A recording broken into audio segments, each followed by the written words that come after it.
सध्या साखरेचे भाव वाढलेले आहेत, सर्वसामान्य नागरिकांच्या कशाला काठी लागत आहे, त्या संदर्भात आपली काय प्रतिक्रिया? या राज्यामध्ये आणि देशामध्ये गेल्या वर्षी मागील वर्षीचा स्टॉक आणि उत्पादित झालेली साखर ही जर बघितली तर जवळजवळ 3,40,000 मेट्रिक पर्यंतचा स्टॉक आपल्याकडे होता. आपल्याला वापरायसाठी साखर 2,80,000 मेट्रिक टन लागत असते आणि साखरेचा पुरेसा साठा होता. जूनमध्ये 22.5 लाख मेट्रिक टन साखर बाजारात सरकारने विक्रीसाठी परवानगी दिलेली होती. जुलैमध्ये 22 लाख मेट्रिक टनाची परवानगी दिलेली होती. ऑगस्टमध्ये 22.5 लाख मेट्रिक टनाची या ठिकाणी रिलीज साखर करायला परवानगी दिलेली होती.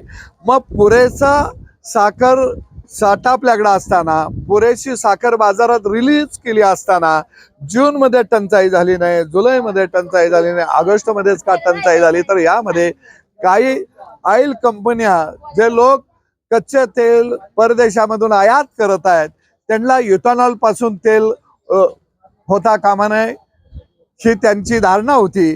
तरच आम्हाला बाहेरून जास्त पेट्रोलियम पदार्थ आयात करता येतील.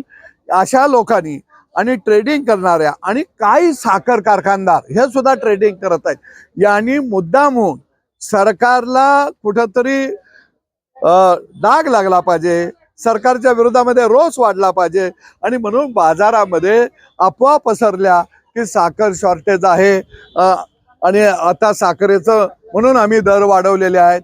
तर मी सरकारकडे मागणी केलेली आहे, ज्याने स्टॉक केला त्या सगळ्या ट्रेडिंग कंपनीवाले असतील, साखर कारखानदार असतील ट्रेडिंगमध्ये, या सगळ्यांना उघडं करून चौकामध्ये आणून चापकानं फोडून काढा. कारण कुठंही साखरेची टंचाई अजिबात नाही. आता साखरेचे दरही स्थिर झालेले आहेत.